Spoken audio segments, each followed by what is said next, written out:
नमस्कार नौशाद जी, हमसे बात करने के लिए बहुत बहुत शुक्रिया।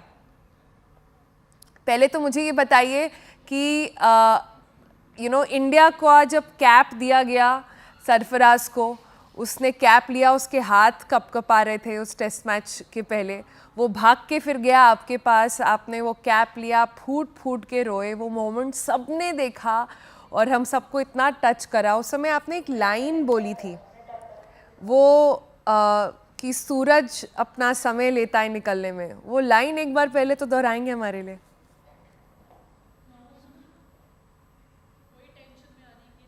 नहीं, कुछ लोग जो मेहनत करते हैं और उसके साथ साथ में बहुत जल्दी एक्सपेक्टेशन रखते हैं, उनके लिए शेर था। क्योंकि वो ऐसा था कि आकाश चोपड़ा जी ने कहा था कि आप लेट हो गए हैं, शायद आपको चांस लेट मिला है। तो फिर ये मैंने कहा था, रात को वक्त चाहिए गुजरने के लिए, सूरज मेरी मर्ज़ी से नहीं निकलने वाला। तो जो बोलते हैं ना कि सवेरा होता है लेकिन वो अपने समय पे होता है, हमारे सोचने से नहीं होगा। हमारा काम है कि रात को बर्दाश्त करना। रात को बर्दाश्त करना, क्या कितनी सुंदर बात बोली आपने। आपने ऑल्सो बहुत सुंदर जैकेट पहनी हुई थी। मैंने उस दिन देखा कि जब फाइनली सरफराज जब जा रहे थे अंदर अपना कैप लेके, अनिल कुंबले ने दिया, हम उसकी डिटेल्स पर आएंगे थोड़ी देर में। आपने एक जैकेट पहना था, उसके पीछे लिखा हुआ था cricket is gentleman's game. Gentleman के ऊपर लाइन लगा हुआ था और फिर लिखा था इट इज़ एवरीवन्स गेम। वो जैकेट के बारे में हमें बताएंगे, क्या कहानी है उसकी? नहीं देखिए, मैं क्रिकेट खेलता था पहले। मैं मुंबई रणजी ट्रॉफी प्रोबेबल्स में था। 21 खिलाड़ी होते ना जो संभावित खिलाड़ी होते, उसमें था मैं। तो सचिन, समीर दिघे और सभी लोग थे उस वक्त, विनोद कांबली वगैरह उसमें सब थे।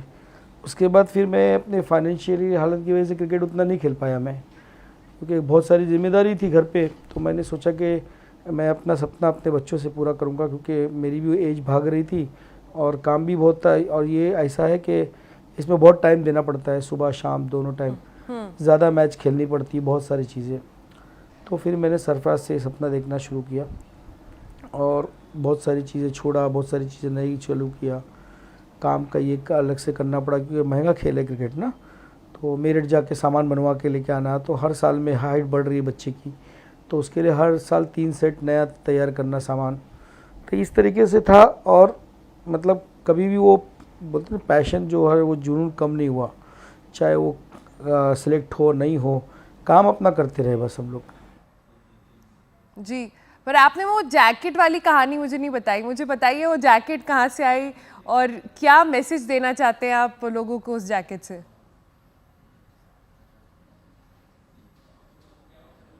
जी जी, नहीं मैंने नहीं, ये एक्चुअली सरफराज का कॉन्ट्रैक्ट है प्यूमा से। तो प्यूमा के शोरूम से थोड़ी बहुत शॉपिंग हो जाती है। तो मैं जा रहा था एशिया कप देखने के लिए, मुशीर की मैच थी अंडर 19 की, तो दुबई। तो उसने कहा कि अब्बू मेरी बात हुई है प्यूमा वालों से, आप जाके थोड़ा शॉपिंग कर लीजिए, और वहाँ दुबई में ठंडा भी होगा, ठंडी होगी थोड़ी।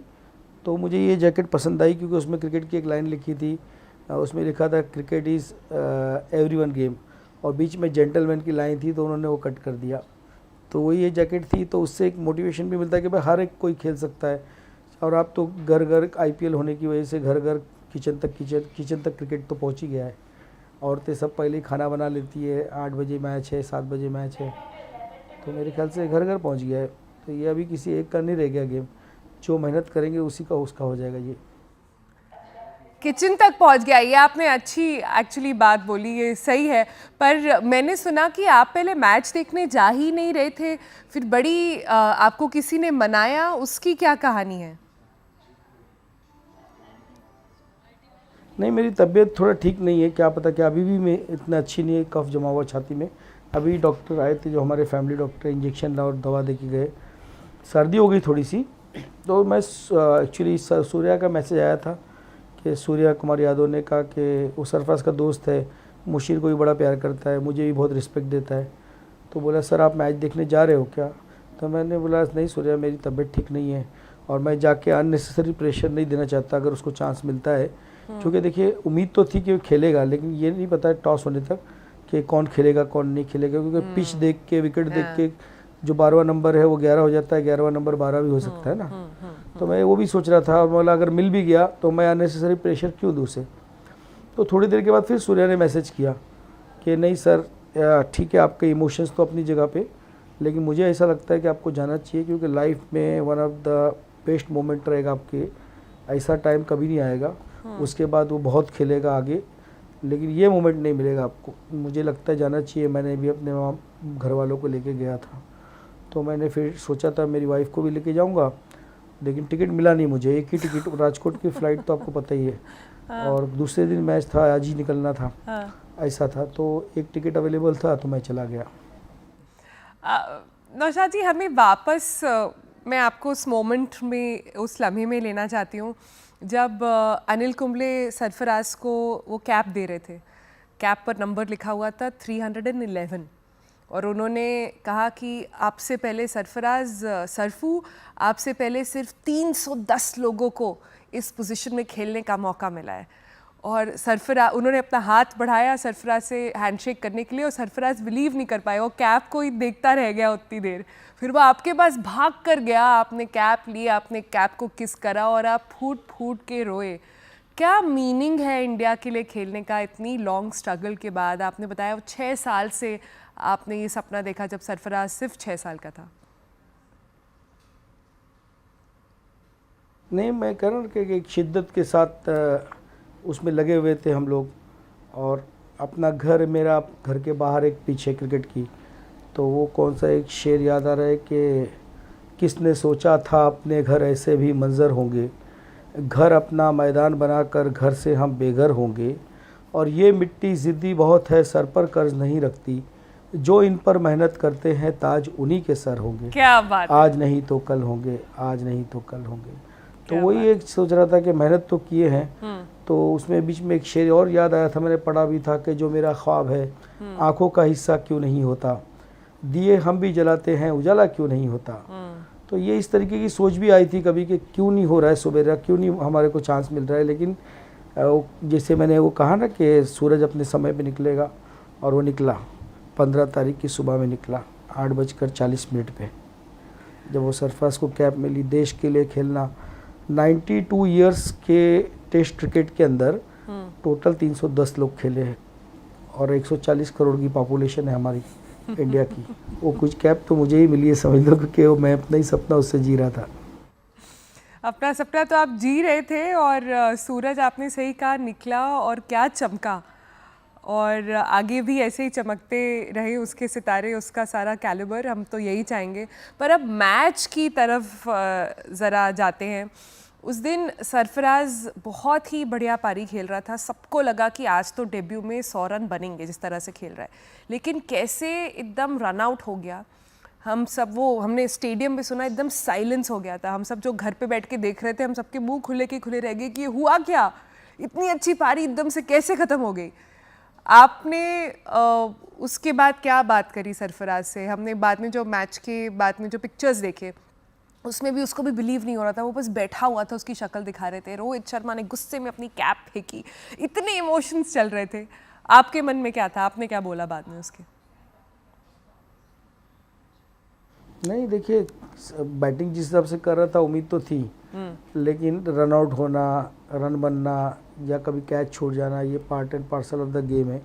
तो इसमें ये हम नहीं कह सकते कि किसी ने जानबूझ के किया, या गलती तो होती है ना, मिसअंडरस्टैंडिंग हो सकती है। वो हो सकता है कि जेड्डू ने ये सोचा होगा कि ये रन है, और उसके बाद जिसे खेलने के बाद रियलाइज़ होगा कि शायद वो रन नहीं पहुंच पाऊँ मैं, तब तक के लेट हो गए थे ना, क्योंकि फ्रैक्शन ऑफ सेकंड में ये काम होता है, आउट होना नहीं होना, है ना, और डायरेक्ट हिट भी लग गई। तो इसमें उनकी कोई गलती नहीं है। हर कोई चाहता है कि मतलब अपने पार्टनर को लेके चले, और टीम के बारे में ही सोचते हैं सब लोग। जी, मैंने एक इंटरव्यू में नौशाद जी सुना था कि सरफराज से पूछा गया कि अगर इंडिया के लिए कभी खेलने को नहीं मिलता तो क्या करते, और उन्होंने कहा तो क्या करते, अब्बू के साथ वापस जाके लोकल ट्रेन में ट्रैक पैंट्स डाल के लोगों को बेचते। मुझे सुन के लगा कि कितना कठिन रहा होगा, और आपके एक नहीं 3 लड़के हैं, तीनों को आप क्रिकेट सिखाते हैं। इनकी ड्रीम्स पे खर्चा करना, इनकी मेहनत करना, घर के खर्चे निकालना, कैसे संभाला आपने ये सब? ट्रैक पैड हम लोग लोकल ट्रेन में नहीं भेजते थे, लोकल ट्रेन से लेके जाते थे। वो फैशन स्ट्रीट करके एक जगह है बॉम्बे में, तो वहाँ आज़ाद मैदान और क्रॉस मैदान के बीच में है, तो वहाँ पर मैं अपना लगाया था, एक दुकान लिया था रेंट पे। तो वो जो ट्रैक पैड ला के उधर देता था, उनसे एक पॉइंट के पीछे मुझे पैसे मिलते थे। कभी कभी अपने लड़के रखता था, उनको मैं देता था पर डे का, और बिकवाता था उनको। और साथ में मैदान में प्रैक्टिस और मैच भी चलती थी, शाम को हिसाब किताब भी करते थे हम लोग।